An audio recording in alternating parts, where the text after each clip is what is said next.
Еве во минутите за здравје напоменав на самиот почеток дека денеска 27 јуни е светски ден на микробиомот, орган на 21 век и токму минатата година на истиот овој ден разговаравме со гостинката која што повторно ни е денеска овде да проговориме за многу нешта кои ги откривме поврзани со микробиомот, што тој представува, која е најголема закана за нашиот микробиом. Многу повеќе се доктор Билјана Ќурчик, специјалист по микробиологија од Ажибадем. Систина, добро ни дојдовте и денеска. Добро најдов. Вистинско задоволство и честа повторно да бидеме на истиот ден на обележувањето на микробиомот со вас повторно, за да малце некои работи повториме, па некои работи да надоградиме во однос на она што зборувавме минатиот пат, заради тоа што овој ден, одбележувањето на овој ден, во принцип би требало да се користи за подигнување на свеста на стручната и нестручната популација глобално за значењето на микроорганизмите во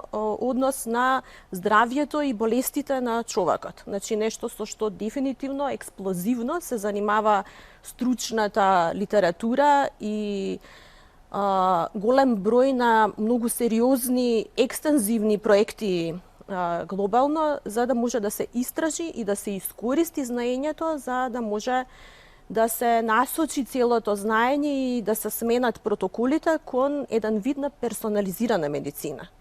Значи, медицината има тенденција да го напушти принципот на она групирање на луѓе во однос на референтни вредности.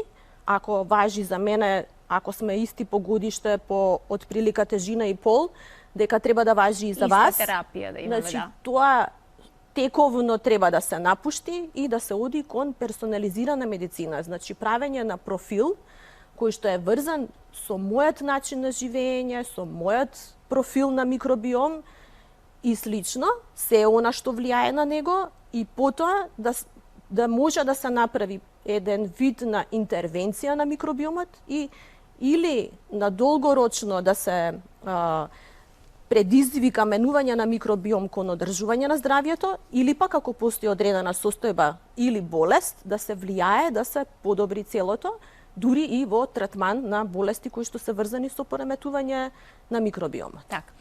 Еве вака можеби минатата година не следеле гледачите кои што во овој момент, иако не верувам дека има такви, освен оние кои биле оправдано одсутни, да кажеме кратко вовед што представува тој наш микробиом кој што кај секој човек е толку уникатен како што е нашиот отисок од прстот, така, нели, уникатен, да. И зашто се е истиот одговорен? Па микробиом е една заедница на микроорганизми кои што меѓу другото сега се викаат и суперорган, кој што населува одредени површини на човековото тело, значи различни локации, тоа е орален микробиом или микробиом во устната празнина, микробиом кој што живее на цревата, микробиом кој што живее во белите дробови кои што до многу скоро се сметаа за стерилни, микробиом на кожа и микробиом на генитален тракт. Значи тоа се заедници на микроорганизми кои што се совршено организирани, кои што имаат посебен лајфстайл на секој микроорганизам, значи секој си го знае своето место, кои што прават интервенции меѓу себе, меѓу другото прават интеракции со нашите клетки, учествуваат активно во метаболизмот на хранливите материи и се скроз одговорни за имунолошкиот систем, од негово зрење до активација. Сега, истражувањето на микробиомот почнува практично од моментот на зачнувањето на фетусот. Порано се сметало дека бебињата се раѓаат стерилни и дека потоа се населуваат. Сега се знае дека одредени делови на бебето, дури инутеро, значи во матката, за време на бременоста се населуваат со одредени микроорганизми. Исто така, порано се сметало дека генетиката, значи хуманиот геном на нашите клетки е одговорен за тоа како ќе се насели. Сега има многу контрадикторни големи прашалници во однос на тоа, значи не постојат докази дека генотипот на човечката клетка е одговорен за тоа што ќе биде во нашиот состав, туку начинот на раѓање, значи дали спонтано ќе се роди бебето или пак ќе се роди со царски рез. Ако се роди спонтано ќе повлече од микробиомот на гениталниот тракт на мајката, ако се роди со царски рез ќе повлече од микробиомот на кожата на мајката. Многу е различно, значи тоа е она што е основно практично како база на создавање на таа заедница на микроорганизми. И потоа видот на исхрана во почетокот, во првите месеци на раѓање. Значи, дефинитивно предност е за еден стабилен и еден дивергентен по состав микробиом, балансиран, е доењето. За среќа нашата земја, да, значи доењето, односно со преко мајчино млеко. Бебињата кои што од X причини, значи на почетокот се на вештачка исхрана, имаат се инфериорни во однос на создавањето на еден балансиран здрав микробиом. Таму треба најновите студии кажуваат дека треба да се интервенира на време за и тие да можат да направат една база на еден здрав микробиом кој што потоа ќе ги прати во текот на целиот живот. Така. Значи тоа се оние основи на создавање на микробиом. Сега затоа и во принцип нашиот микробиом е најсличен со оној на мајката. Не е заради генетиката, туку е заради тоа што сме врзани физички во однос на раѓањето и потоа начинот на исхраната. Да. Цел живот. Цел живот основата, пошто сите имаме основа, како италијанска мафија, значи 7 фамилии на бактерии се одговорни за базата на микробиомот, кој што ја создава онаа цврста основа. 2 од нив се главни, со тоа што многу зависи од локацијата. Дури и во цревата, да речеме во тенките црева има едни што се главни, во дебелото црево има други што се главни. Кога станува збор за микробиом во устната празнина, па уште е поинтересно, заради тоа што ќе речеме се е уста и се комуницира, меѓутоа таму има комплетно различни 7 локации каде што доминираат одредени фамилии. Значи секој си го држи своето место како мала во еден град, знаете, да, тоа е. Многу е интересно. Да. Можам само да замислам колку многу посветено работите во вашето здружение, иако е младо ова здружение формирано, но таму сте врвни специјалисти, стручњаци, ентузијасти, луѓе кои што навистина сакате да дојдете до што повеќе сознанија. До какви се сознанија од минатата година до денеска сме дошле? Практично се во однос на значењето на микробиомот е се уште пионерски. Значи, ние се трудиме да ја кренеме свеста, да почнеме да дискутираме меѓу себе. Значи, она што е основно е дека не е мое, затоа што сум ја микробиолог, не е на гинекологот заради тоа што е гинеколог, туку треба да се направи тимска работа, која што меѓу другото треба да се поддржува, затоа се вика и мултидисциплинарно македонско здружение за хуман микробиом. Меѓутоа, таму ни се потребни и други стручњаци, како што се технолози, биолози, ветеринари, земјоделци, хемичари. Значи имате недостиг од кадри. Да, значи дефинитивно почнавме веќе да правиме стручни состаноци и со луѓе кои што не се од медицинската фела, заради тоа што се нешто што е многу комплексно знаење, кое што мора да се издефинира во однос на дефиниција на профили на болести за кои што знаеме дека е одговорен практично пореметувањето на микробиомот, како што е дијабет или како што се алергиски реакции, како што се сега веќе како доказ листа на карциноми, веќе кардиоваскуларни заболувања, понатаму неуролошките пореметувања на однесување. Анксиозност сега веќе се знае дека е директно врзано со присуство на одредени бактерии во дебелото црево или отсуство на одредени бактерии, заради тоа што постои директна оска со хипокампус и дека додавање во групата на бактерии во цревото може да се влијае да особата која што е анксиозна има олеснување во целото однесување. Дека практично, да, вина е на околината, ама околината и сите услови на животот пореметуваат состав на микробиом, па потоа тој директно буцка во точките кои што се одговорни во мозокот. Да, се сеќавам на оваа дискусија, бев фасцинирана и денеска ме подсетивте повторно од она што и минатиот пат го говоревме, а и од она што јас малку истражував е дека антибиотиците се најголема закана за нашиот микробиом. Споменавте во оној наш непосреден разговор пред да започнеме со разговорот во студио дека ние сме меѓу првите земји во светот која туку така препишува антибиотик, нели? Нашето здружение на микробиолози имаше еден прекрасен состанок каде што подигнувавме свест за фамата која што е врзана со давање на антибиотици како лек за се, значи како зголемување на свест од опасност од мултирезистенција.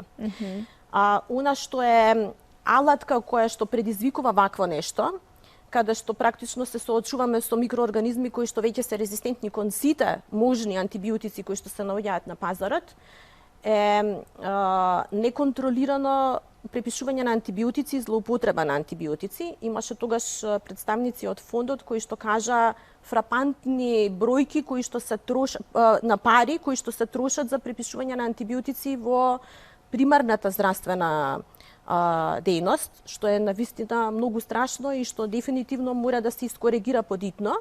А како влијание на тоа е нешто што го гледаме директно во лабораторија. Значи, пред короната, значи станува збор за некои 3-4 години, не станува збор за 30 години, и после короната гледаме комплетно различни бактерии кои што учествуваат во составот на нормалната флора. Значи, ако порано сме гледале Clostridium difficile во нормална флора, со дефинитивно пореметување на перисталтиката и чупството и нормалното функционирање во текот на денот до најстрашни инфекции животно загрозувачки, значи со различни практично манифестации, еднашка до 2 пати месечно, сега од 10 копрокултури, тоа го гледаме во 8 присуство на Clostridium difficile. И како тоа е само резултат на злоупотреба на антибиотици.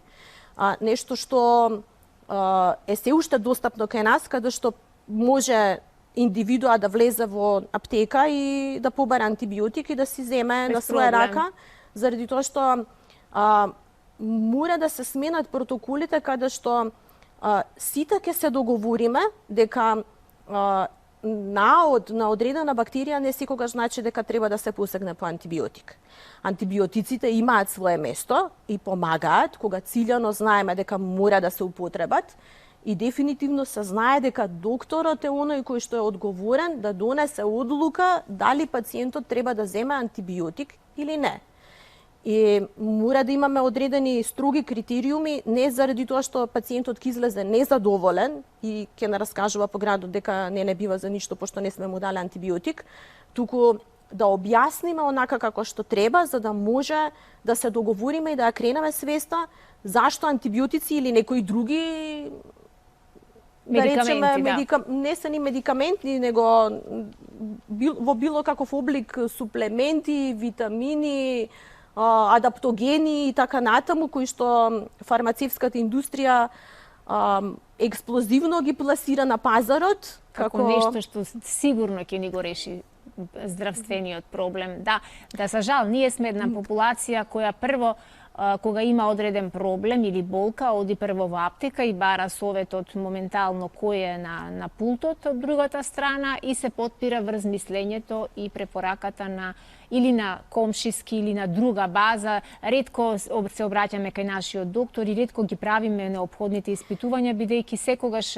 се одбегнува таа опција. Знаете како фармацевтите, меѓу другото, во средените современи земји се дефинитивно лица кои што се одлично едуцирани, значи и нашите фармацевти се одлично едуцирани да дадат совет доколку бидат прашани. Да. Дури во клинички болници фармацевтот е оној кој што има последен збор во давањето право дали треба да се искористи антибиотик или не. Или на кој начин ќе се даде, и која комбинација, и која доза, и колку време ќе се даде. Значи, оние работи кои што дефинитивно се од знаењето на фармацевтот. Докторот поставува индикација, фармацевтот е оној кој што потврдува. Дефинитивно и повторно е тимска работа. Ние во нашата болница имаме еден тим за контрола на користење на антибиотици од 4 луѓе и тоа функционира одлично и морам да кажам дека сега веќе после толку години имаме и поддршка од клиничарите кои што само иницијативно пред да помислат да користат антибиотска терапија, дефинитивно се консултираат со нас и мислам дека сме пионери во тоа и дека сме единствената болница која што функционира на овој начин и единствениот начин е да почнеме да разговараме сериозно и да ги гледаме работите не само во моментот, туку и на долги стази, бидејќи ние сме одговорни за создавање на услови во кои што ќе се развиваат следните генерации. А некако малце потфрливме во тоа. Секоја чест.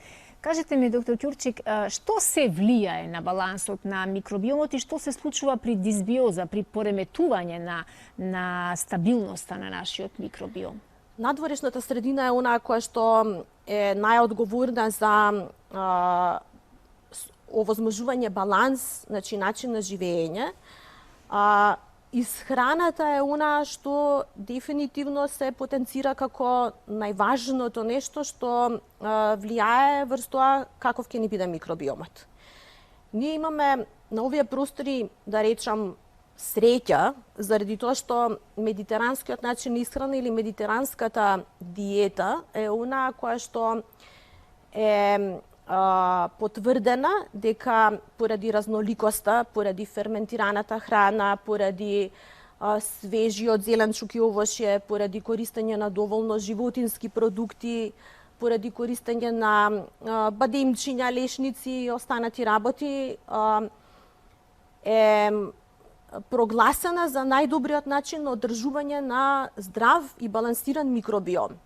И нашите традиционални начини на исхрана се оние кои што и сега во литературата потврдени како нешто што одлично влијае. Сега, современиот начин на живење, брза храна, брз живот, така наречено junk food, се што е синтетичко, многу обработено, полно со хемикали и така натаму и така натаму. Консумирање на цигари, алкохол, кафе претерано и така натаму, сето тоа влијае нашиот микробиом. На дисбиоза.